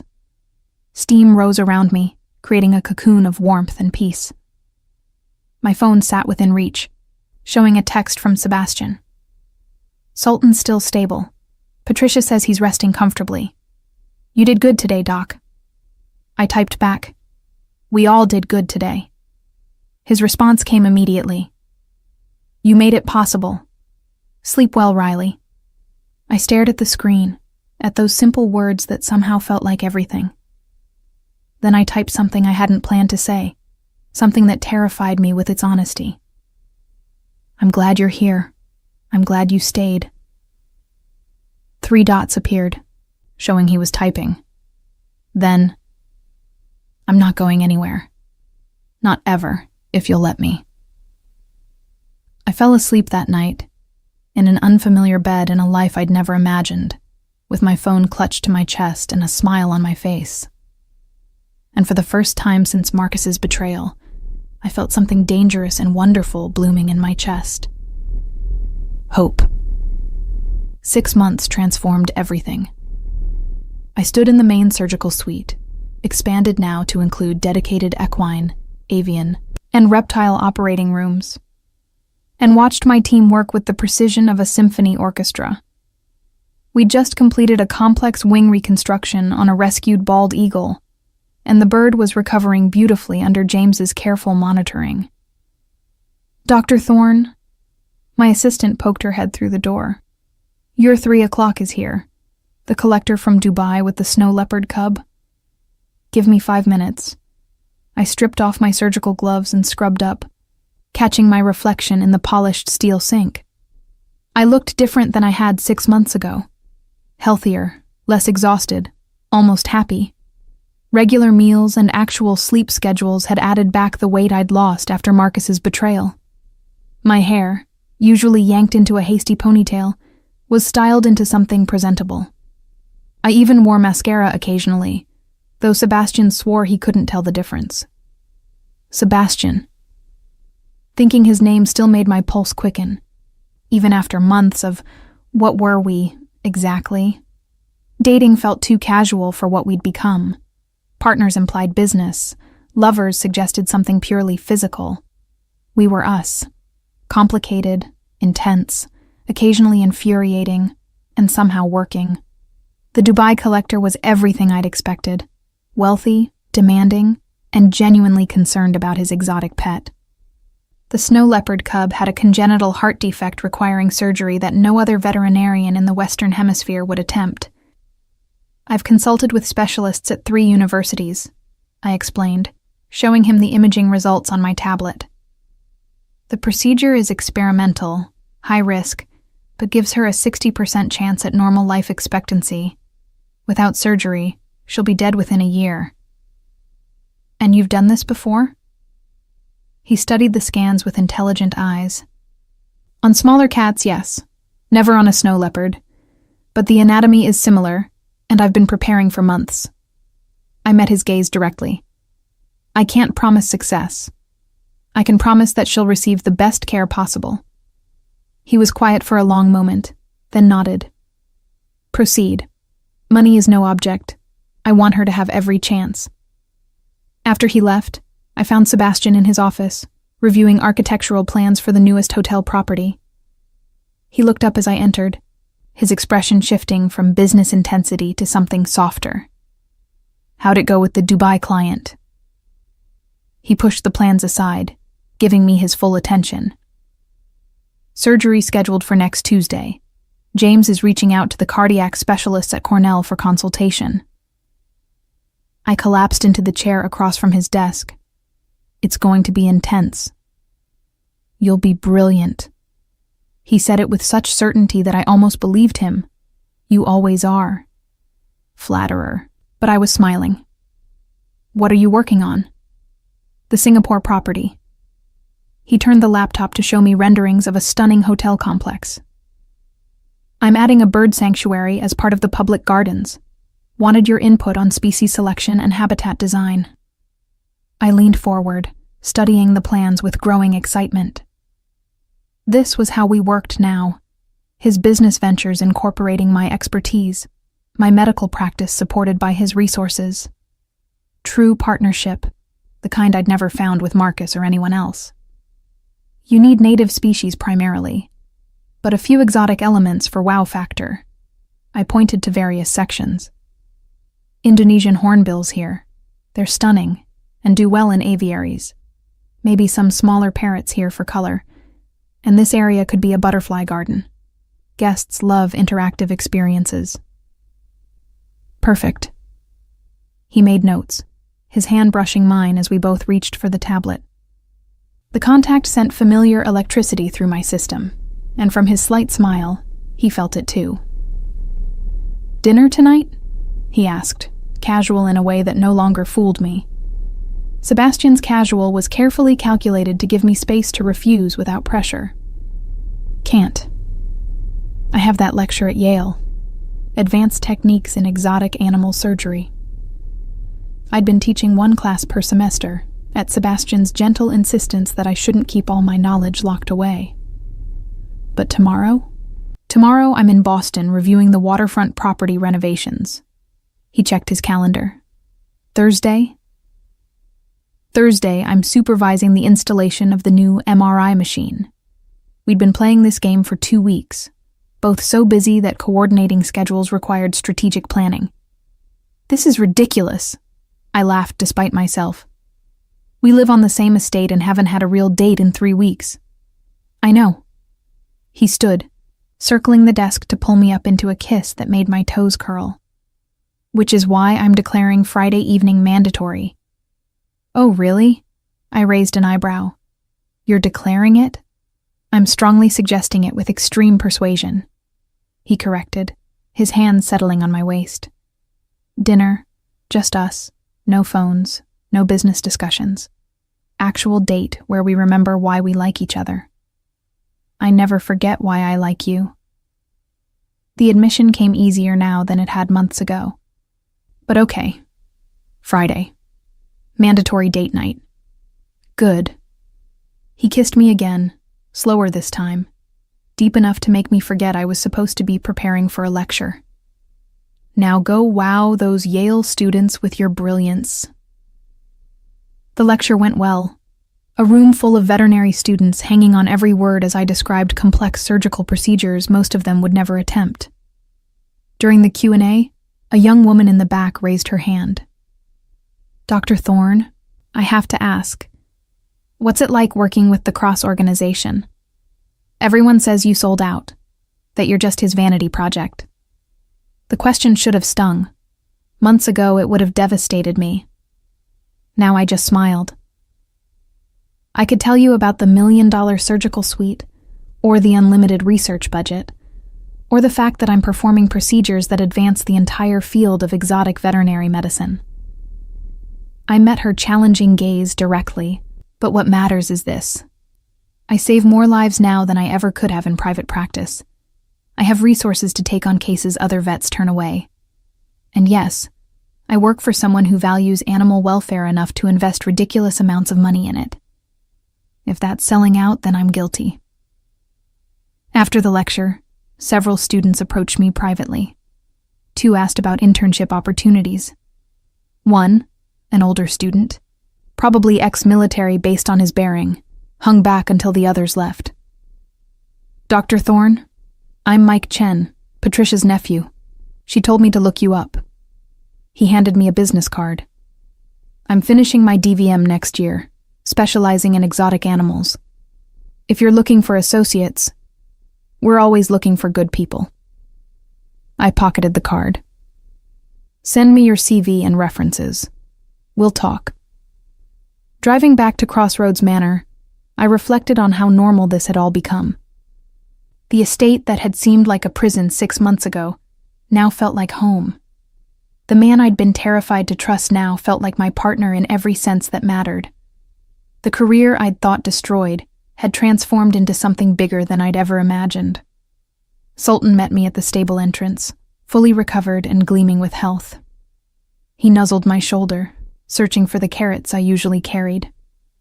Spoiled beast. But I produced the treat anyway, stroking his velvety nose. "You started all this, you know. If Sebastian hadn't brought you to my clinic that night, then I would have found another way to meet you." Sebastian's voice came from behind me. Fate's persistent like that. I turned to find him leaning against the stable door, casual in jeans and a polo shirt instead of his usual suit. "I thought you had conference calls all evening." I rescheduled. He moved closer, that predatory grace that still made my breath catch. "Because I realized something today." "What's that?" I let him pull me close, Sultan snorting approval behind us. "That I'm tired of waiting." His hands framed my face, intense and sure. "That I've been giving you space and time to adjust, to trust, to feel safe. But 6 months is enough time to know what I want." My heart hammered against my ribs. "Sebastian, let me finish." His thumbs traced my cheekbones. "I'm not proposing. Not yet, though that's definitely in our future if you'll have me. But I'm saying that this, us, isn't casual for me. It's never been casual. You're not a project or a charity case or any other dismissive label people want to apply. You're the woman I love, and I'm done being subtle about it." The words stole my breath. We danced around feelings for months, implied and suggested, but never stated explicitly. Hearing him say it out loud, clear and direct, felt like standing at the edge of a cliff. "You love me," I repeated, testing the words, desperately. He said it without hesitation. Probably since that first night with Sultan, though I didn't recognize it then. Definitely since you threatened me with a ceramic hoof while Marcus's thugs were closing in. Absolutely since the night you stayed up with Starlight, exhausted and stubborn, and refusing to let her suffer alone. I struggled for words. That's a lot of love. It's exactly the right amount. His smile was crooked, uncertain for the first time since I'd known him. And I'm not expecting you to say it back. I know you need time. I know trust doesn't come easy after everything you've been through. But I wanted you to know where I stand. No ambiguity, no games. I love you, Riley Thorne, and I'm in this for however long you'll let me stay. I could have played it safe, could have thanked him politely and asked for more time, could have hidden behind professional boundaries or fear, or any of the dozen defense mechanisms I'd built over years of being hurt. Instead, I kissed him. Not the careful kisses we'd shared before, testing boundaries and respecting limits. This was honest, raw. Every emotion I'd been suppressing for months poured into the connection between us. His arms locked around me, lifting me off my feet, and I wrapped my legs around his waist without conscious thought. I love you too, I gasped when we finally broke apart. I've been terrified to say it, terrified to admit it even to myself. But I do. I love you, Sebastian Cross, and it's the most frightening and wonderful thing I've ever felt. His laugh was pure joy. Frightening? Terrifying, I confirmed. Because losing you would destroy me, and I spent years building walls to prevent exactly that kind of vulnerability. Then it's good that I don't plan on going anywhere. He set me down carefully, his forehead resting against mine. We're in this together, Doc. Every surgery, every crisis, every triumph. You and me, building something neither of us could create alone. That's disgustingly romantic. But I was smiling through tears. Also accurate. Come on.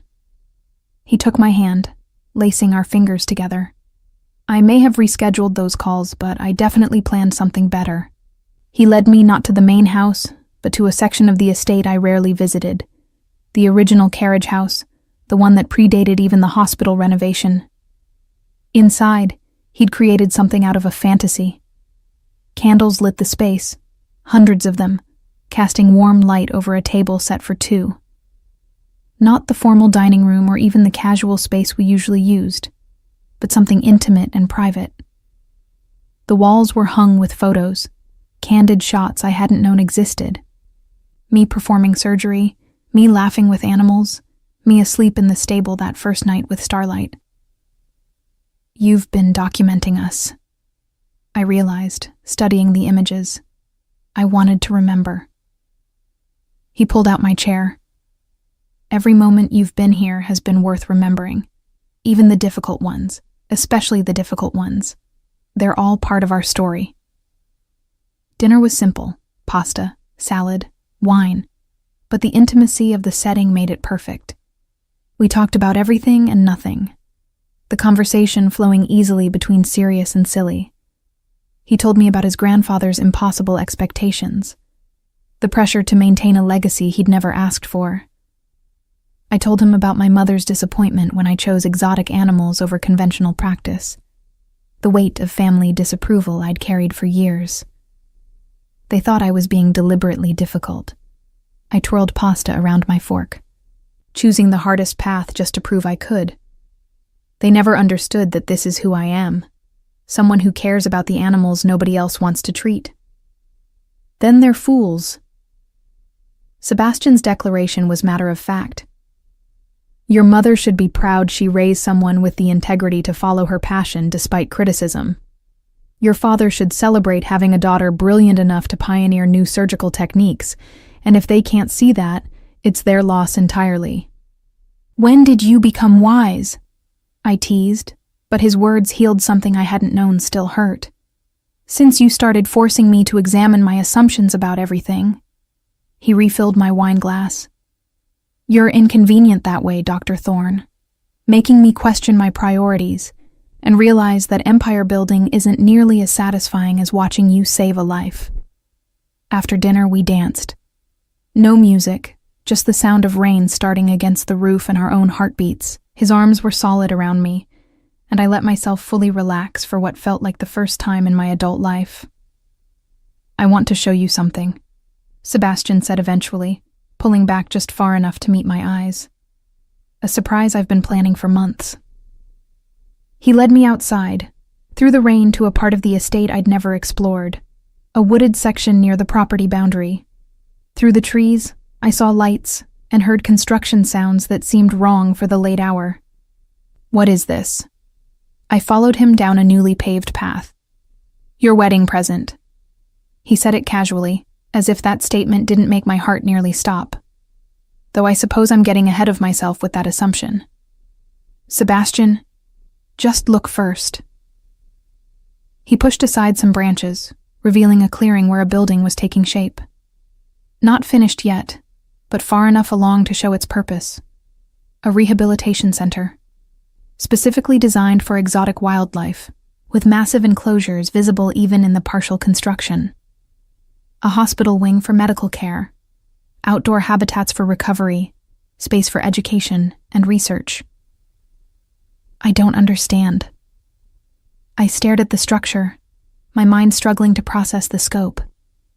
You save animals that other people break. Sebastian moved behind me, his arms wrapping around my waist. But saving them isn't enough.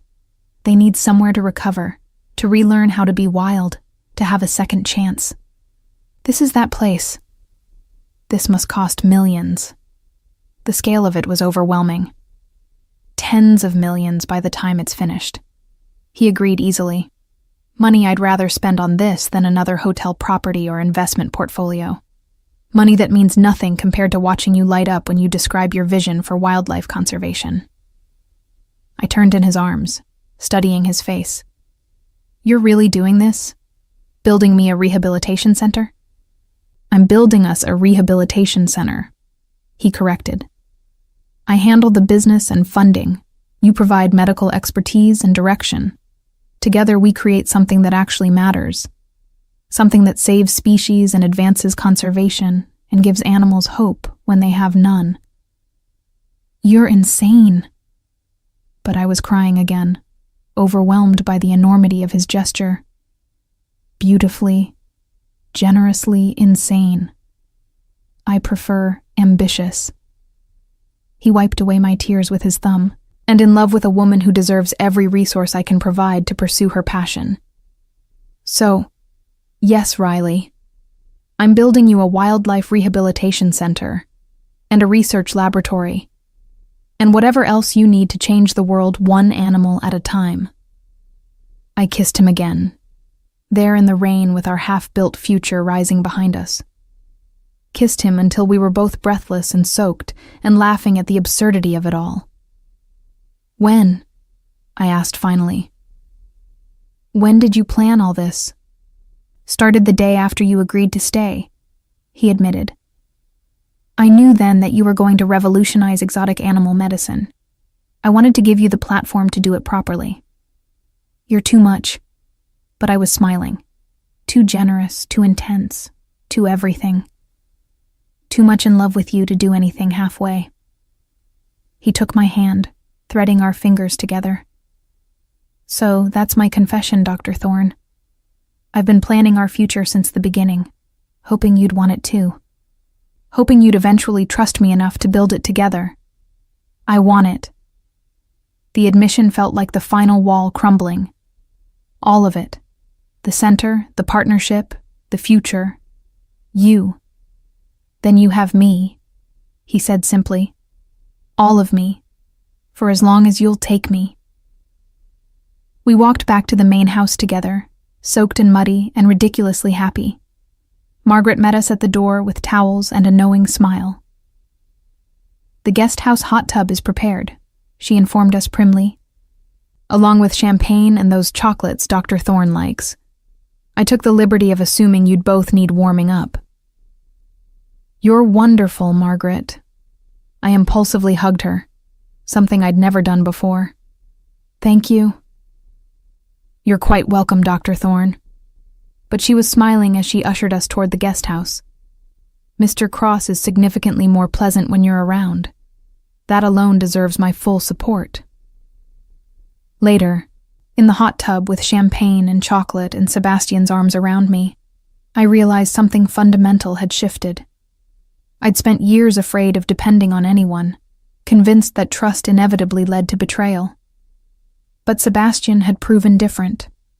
Not through grand gestures, though those certainly helped, but through consistent daily choices, the way he consulted me on decisions, the way he celebrated my successes without trying to take credit. The way he gave me space when I needed it, and support when I asked. "What are you thinking?" he asked, his breath warm against my neck. That I'm happy. Simple words, profound truth. That for the first time in my life, I feel like I'm exactly where I'm supposed to be. Good. His arms tightened slightly. Because I plan on keeping you this happy for the next 60 years or so. Only 60? I teased. Not very ambitious. Fine. 70, 80. However long we get, I'm planning on maximizing every moment. He turned me to face him. I love you, Riley. Today, tomorrow, every day after. That's not changing. I love you too. And saying it felt right, felt true in a way nothing else had in my chaotic, complicated life. Now shut up and kiss me before I get emotional again. He laughed and complied, and I tasted champagne and chocolate and promise on his lips. Outside, rain continued to fall on Crossroads Manor. On the stables where Sultan dozed comfortably. On the hospital where recovering animals slept under careful monitoring. On the half-built rehabilitation center that represented our shared future. On all of it, washing away the past and leaving space for something new to grow. Something real. Something lasting. Something ours.